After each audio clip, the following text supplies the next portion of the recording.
Après avoir passé plus d'une décennie sur les marchés financiers en tant qu'étudiant, en tant qu'apprenant et aussi en tant que trader, je me suis très vite rendu compte que la plupart des traders débutants ou novices perdaient beaucoup d'argent, pas parce qu'ils étaient vraiment nuls ou pas parce qu'ils n'étaient pas faits pour le trading, mais plus parce qu'ils n'avaient pas justement, ils ignoraient ou bien c'était une question de méconnaissance de l'analyse quantitative. Et l'analyse quantitative se concentre uniquement sur la gestion du risque, ce qu'on a l'habitude de parler du money management, d'accord, de la gestion monétaire. Ce qui fait que la plupart des traders débutants, ils restent avec l'analyse technique ou ils essaient aussi d'apprendre l'analyse fondamentale.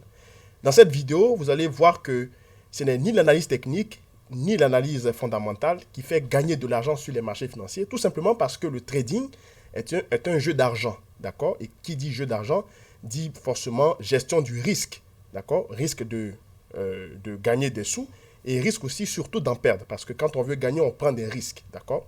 Donc, ce qui fait que les traders particuliers ou des traders débutants ignorent ce côté-là. Or, c'est la clé des marchés financiers. Je l'ai appris à mes dépens et je me suis très vite rendu compte qu'il faut absolument que je maîtrise ce point. Avant de poursuivre cette vidéo, si ce n'est pas déjà fait, je vous invite à vous abonner, à vous inscrire à notre chaîne YouTube sur laquelle vous vous trouvez présentement et aussi d'activer la cloche de sorte à ne pas rater toutes nos vidéos que nous mettons à votre disposition en primeur. Le générique maintenant.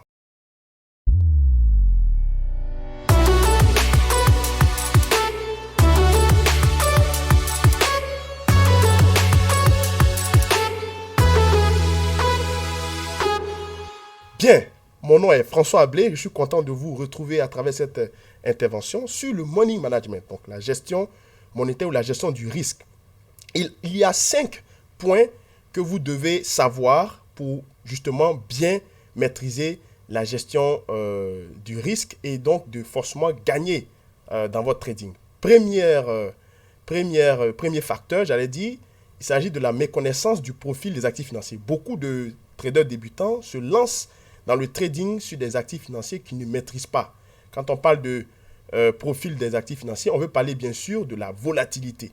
Parce que la volatilité est l'élément central des marchés financiers. C'est la volatilité qui permet de gagner des sous. C'est la volatilité qui nous amène à perdre de l'argent. Donc, si on ne maîtrise pas le déplacement du prix d'un point A à un point B, eh bien, on risque de se faire avoir parce qu'on risque de s'exposer à des risques de fluctuation que nous ne sommes pas habitués à cause de notre tempérament. Voilà pourquoi on parle souvent de l'aversion pour le risque, donc des gens qui ne sont pas habitués à travailler sur des marchés volatiles, ou bien de l'appétit pour le risque, c'est-à-dire des gens qui sont plus ou moins confortables ou à l'aise, ou on peut parler aussi de modération pour le risque, donc des gens qui sont plus ou moins au tempérament modéré. Donc, il est vraiment important de maîtriser le profil de votre actif et tout ce qui en découle, parce que, je prends un exemple, si vous voulez faire de la vitesse dans une voiture, ce n'est pas avec une Toyota, d'accord? Il y a des voitures de sport qui existent que vous pouvez utiliser pour faire de la vitesse sur des circuits bien définis. Donc, c'est la même chose. Si vous voulez trader un actif financier, vous devrez connaître son profil avant de pouvoir intervenir là-dessus. Deuxième point, il s'agit de l'ignorance réelle des probabilités de gain ou de perte sur les marchés financiers. Alors, très souvent, ce qu'on entend, c'est que les gens pensent que gagner sur les marchés financiers, c'est comme un lancer de pièces, c'est pile ou face, d'accord? C'est un demi, donc 50%, 50%. Mais en réalité, c'est faux, d'accord? La probabilité ici, pour gagner sur les marchés, est une probabilité conditionnelle, parce que quand on prend une décision sur les marchés financiers, c'est forcément une décision d'achat, une décision de vente ou une décision de ne pas trader justement. Parce qu'effectivement, s'il n'y a pas d'opportunité, on ne trade pas. Et ne pas trader, c'est aussi trader comme on le dit dans le jargon, car cela sert à préserver la survie du capital. Donc déjà, on est dans une probabilité de 1/3 sur la décision de prendre un achat, une vente ou bien de rester en dehors. Associé à ça, on a également la décision, on a aussi le fait que le marché doit lui-même choisir un sens pour évoluer. Donc il peut aller à la hausse, Il peut aller à la baisse ou il peut rester sur place, il peut faire du surplace. Donc déjà, notre décision est conditionnée au fait que le marché puisse choisir au moins une décision qui nous sera favorable. Donc ça veut dire que ici, en termes de modélisation probabilistique, il s'agit bien sûr d'une probabilité conditionnelle. Donc c'est-à-dire je prends une décision d'achat étant donné que les conditions soient réunies pour que le marché puisse partir à la hausse. Ce qui veut dire que la réelle probabilité de gagner sur le marché n'est pas de 1,5, mais plutôt de environ 11%, donc 10,89. Vous ferez l'exercice à la maison de calculer donc la probabilité de 1 neuvième, c'est-à-dire 1 tiers fois 1 tiers. Troisième point, il s'agit de la méconnaissance des gains ou des pertes espérées. Évidemment, si on ignore la probabilité, on ne peut pas savoir, bien sûr, quel est sur le montant investi dans notre trade en fonction des probabilités, quel est le gain espéré ou bien la perte espérée auquel nous devons nous y attendre. Donc, si vous ne connaissez pas la probabilité, vous ne saurez pas moins non plus sur les gains ou les pertes espérées. Le quatrième point, il s'agit bien sûr de la propagande sur le ratio risque-rendement. La plupart des traders comme moi, bien sûr, de ma génération, puisque j'ai été au début comme ça et je suis passé par là et après je me suis professionnalisé et j'ai découvert donc la vérité.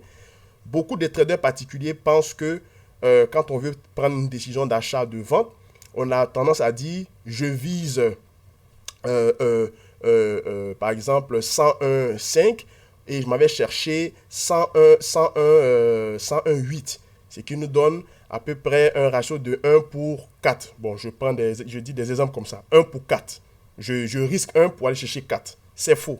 Parce que notre décision d'acheter, de vendre ou bien de ne rien faire n'est pas basée sur ce que nous voulons. Elle est basée simplement sur ce que le marché est susceptible de nous donner. Donc, il faut prendre les données du marché, il faut les travailler. Donc, il y a un aspect traitement des données, exploitation de données, d'accord? Et puis, ressortir avec des outils statistiques bien connus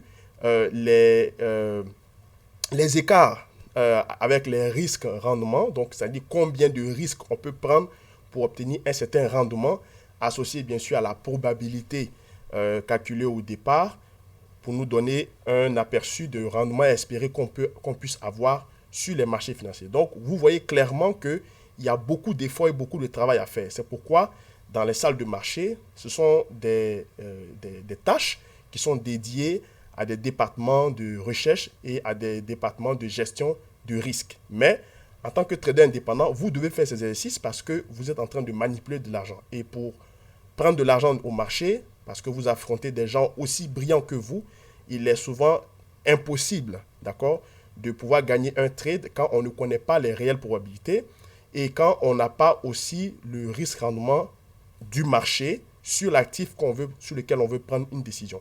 Le dernier point, il s'agit bien sûr de la négligence de l'optimisation des profits et la minimisation des pertes. Alors, très souvent, les traders particuliers prennent souvent des bonnes décisions, effectivement, mais comme ils ignorent la fluctuation des marchés, ils ont tendance à couper vite leurs gains ou bien ils laissent traîner leurs pertes. Donc, ils coupent vite leurs gains, ils laissent traîner leurs pertes parce qu'ils ne comprennent pas, ils ne connaissent pas d'abord le profil du marché, ils ne comprennent pas le ratio rendement-risque de l'actif financier, ils ignorent les probabilités, ils ne connaissent pas les écarts générés par ce ratio rendement-risque, ce qui fait qu'ils prennent de très mauvaises décisions en coupant rapidement leurs gains ou bien en laissant traîner leurs pertes qui s'aggravent et ça les paralyse parce que vous arrivez à un moment où vous voyez que vous êtes à moins 1000, moins 2000 sur votre compte, qui représente à peu près moins 50% de votre compte, si vous avez un compte de 5000, et vous vous dites, est-ce que je coupe mon trade? Si je le coupe, je perds 50%. Si je ne le coupe pas, la perte peut s'agrandir. Donc, on tombe dans un piège émotionnel, psychologique, qui détruit littéralement notre passage sur les marchés et ça fait de très mauvaises expériences. Pour éviter cela, il faut bien sûr faire tous ces exercices, c'est-à-dire calculer la volatilité, connaître la probabilité de prendre une décision sur l'actif, quel est le risque-rendement que l'actif offre, quel est l'écart généré par ce risque-rendement, et puis bien sûr connaître la fluctuation de l'actif, c'est-à-dire la dispersion du prix sur l'actif, de sorte à maîtriser les fluctuations, à le prendre dans notre sens, et puis ça nous permet d'optimiser, d'avoir de meilleurs prix d'entrée sur les marchés qui nous donc mettent à l'abri des fluctuations, et donc ça minimise nos pertes et ça optimise nos profits. Ce sont des choses que nous développons et nous faisons chez Lunix Group. Donc si c'est quelque chose qui vous intéresse, n'hésitez pas à nous rejoindre dans notre canal Telegram en dessous de la vidéo. Il y a un lien, vous avez juste à cliquer dessus.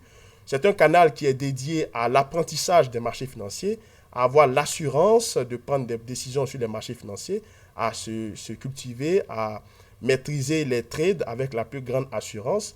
Vous bénéficierez souvent de nos travaux de recherche, des articles dont nous faisons le décryptage sur l'actualité globale des marchés, l'actualité économique et financière. Il y a des rapports aussi mensuels de trading qui sont mis à votre disposition. On a une équipe d'experts qui travaille pour vous. Ce canal est privé, mais entièrement accessible et gratuit. Donc, si ça vous intéresse, n'hésitez pas à cliquer donc en dessous de cette vidéo. Et je vous dis à la prochaine. Merci.